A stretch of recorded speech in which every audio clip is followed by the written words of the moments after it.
Before we begin, pause for just a moment. If you're someone who enjoys quiet stories, stories that unfold slowly, stories where meaning lives in the pauses, where emotions aren't shouted but gently revealed, then take a second to subscribe to this channel. Here, we don't rush moments. We let them breathe. And long after the video ends, these stories tend to stay with you. Now let me take you back to a night that didn't announce itself as important. A night that felt ordinary, until it quietly wasn't.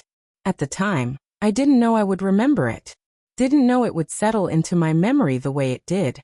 It seemed like just another evening, blending seamlessly into the background of my life. No warnings. No dramatic build-up. Just time moving forward unnoticed. I had come back home thinking it would be brief. A short visit. Temporary. Almost unremarkable.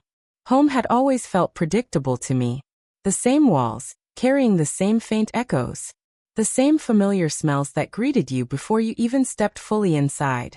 The same rhythm, unchanged, dependable, almost frozen in place. No matter how much time passed, the house seemed immune to it.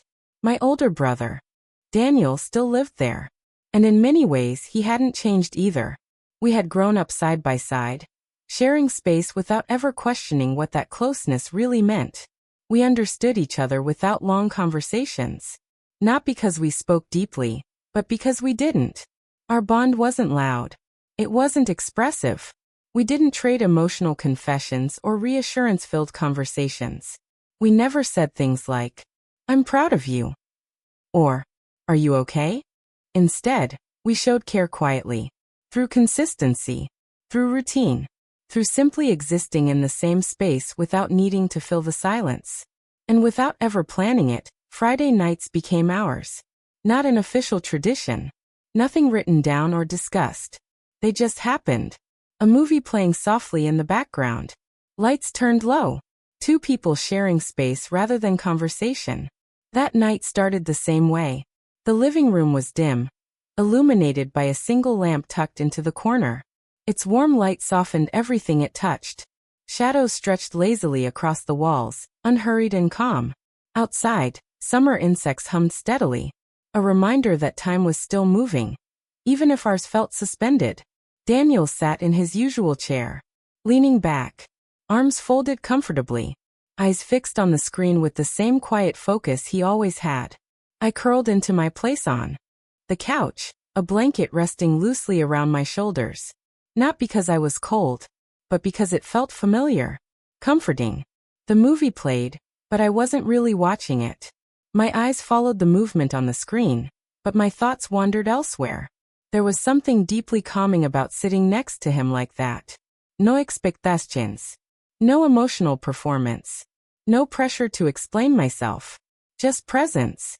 The film itself was slow, thoughtful, filled with pauses instead of action. Silence instead of spectacle. The kind of movie you don't immediately discuss afterward, but somehow carry with you for days without realizing why. At some point, my attention shifted. I found myself watching Daniel instead of the screen. The way his expression subtly changed during emotional moments. The slight tightening of his jaw when tension lingered too long. The quiet exhale he released when a scene stayed still longer than expected. It wasn't intentional. It just happened. And then his voice cut gently through the silence.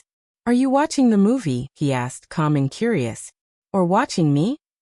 I looked away instantly. Heat rose to my face. "I wasn't," I said too quickly. He smiled faintly, not teasing, not pressing, just acknowledging. But something shifted after that. The air felt different. Not uncomfortable, just aware.